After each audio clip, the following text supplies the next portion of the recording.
Hello, folks, and welcome to another YouTube video from Midwestern Marks. I'm your host, Eddie Smith.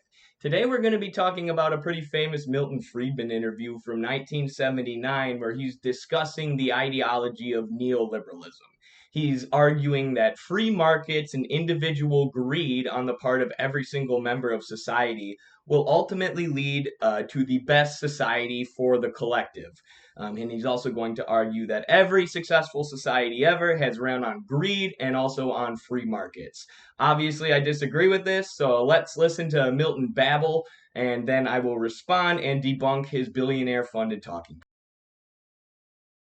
Here's my question. When you see around the globe the maldistribution of wealth, the desperate plight of millions of people in underdeveloped countries, when you see so few haves and so many have-nots, when you see the greed and the concentration of power within, did you ever have a moment of doubt about capitalism and whether greed's a good idea to run on? Well, first of all, tell me, is there some society you know that doesn't run on greed? You think Russia doesn't run on greed? You think China doesn't run on greed? What is greed? Of course, none of us are greedy. It's only the other fellow who's greedy. Every society runs on greed, Milton says. It's just the other fellow who's greedy, right? We never see ourselves as greedy. Well, actually, Milton, that's a pretty good explanation of dialectics in the concept that Marx lays out between the constant battle that takes place in a capitalist society between labor and capital. So within the unity of capitalism, one singular thing, there are interposing and interpenetrating forces. Those forces can be various, but the two primary forces are labor and capital. So what is in the interest, the self-interest of capital, comes at the expense of labor. And what is in the interest of labor most of the time comes at the expense of capital. So, for example, when capitalism was first developing, there was a battle over the working day to set limits on the working day. Capitalists wanted to extend the hours of the working day as long as they could in order to keep workers moving and making profit for the capitalists, whereas workers wanted to set limits on the working day because they were working 10 to 15 hours. Here, as Milton said, we see people struggling in their own self-interest within capitalism. However, you need to recognize that the self-interest of the capitalists within this unity comes at the expense of the self-interest of the laborer in this unity that is capitalism. They are both interconnected, but at the same time antagonistic. Dialectics. Thanks for explaining dialectics for us, Milton Friedman. And Milton asks, what countries don't run on greed, right? Russia, China, are you telling me that these countries don't run on greed? Well, the goal of Russia and under the Soviet Union, when they were the Soviet Union, and China, is to build a society that is made to benefit the working class and get rid of the class who benefits at the exploitation of the workers.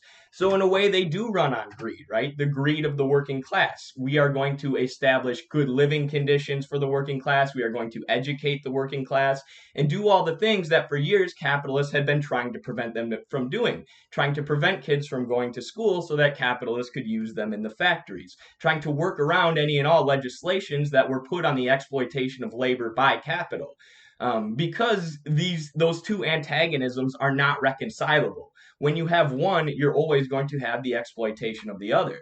So you can only create a society without that antagonism when you have labor, the mass of society, come to dominate capital. What China and the USSR were doing was trying to create a society that works in the interests of the working class rather than against their interests in the interests of capital.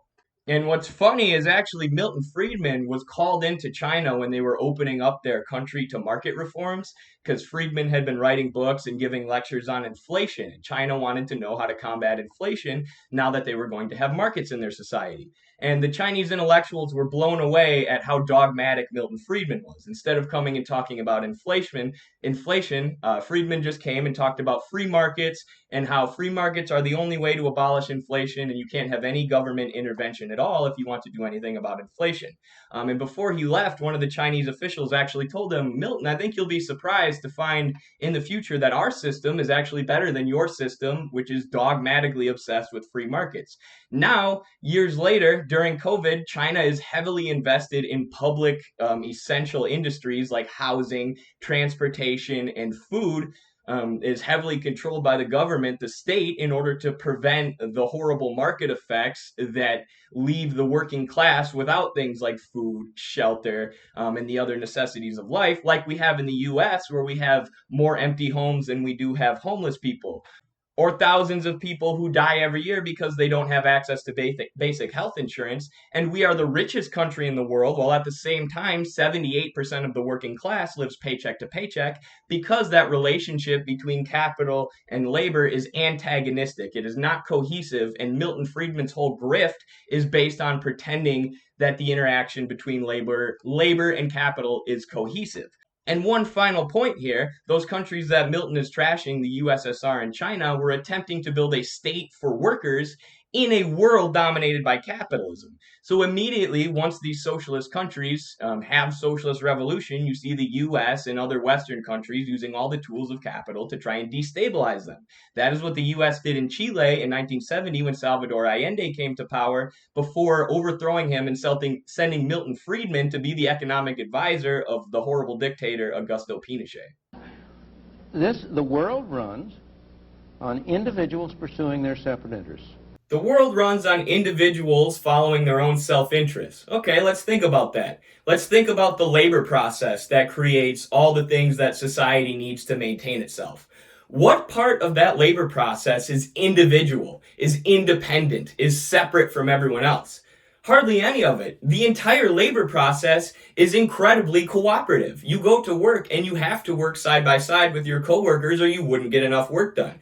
Every manual labor worker knows this. If you go to work concrete, you can't lay all that concrete, wait for it to harden, and strip the walls by yourself. It's an entire cooperative process. It's the opposite of a process of individuals. But they treat you as an individual as you go to work every day and cooperate with your coworkers. Not to mention the different hierarchies that exist at workplaces. You have the workers, management, and then the owners. So you have multiple hierarchies, all who interact with each other and then interact within the hierarchies. It's a huge cooperative process, and all these relations are interconnected, as are the relations between the people or person who owns the company and the workers. But that's an antagonistic relation where generally whatever's better for the owner is worse for everyone who works for the company. So how is this an independent process or an independent society, or how are we independent creatures? The whole labor process is cooperative, and the whole political system built around it and the economics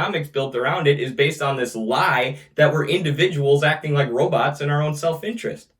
The great achievements of civilization have not come from government bureaus.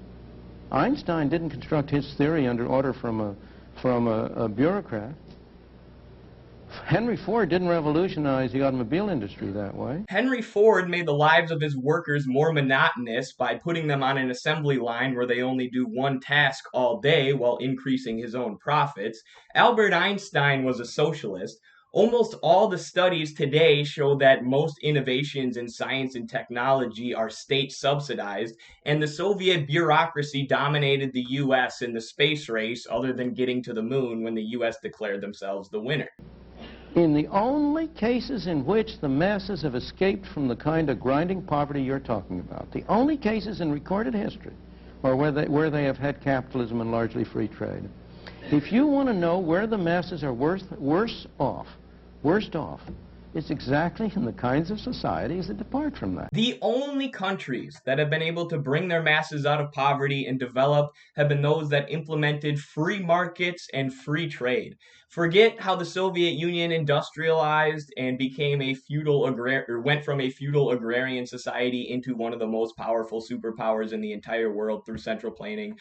Forget what China's done and the way they've grown their economy and brought so many people out of poverty using government intervention. Forget those countries. It was the United States who industrialized using slave labor and sold their cotton to Europe, who industrialized using brutal child labor with almost no factory regulations, where thousands of people died of starvation, living in utter misery. Those are the success stories. Those are the countries that bring the masses out of poverty. Like, this is ridiculous. The place where there was the least regulation was where capitalist industrialization was the most brutal, and the advent of machine production was the most brutal in the US and Europe. And in other countries where they controlled it, it was still rough, but they were able to do it in a much less brutal fashion than where market forces were throwing people into poverty constantly. And what's super hilarious about this clip in specific is Milton Friedman is living and talking in this clip at a time when there had been years of Keynesianism in the US, where after the Great Depression,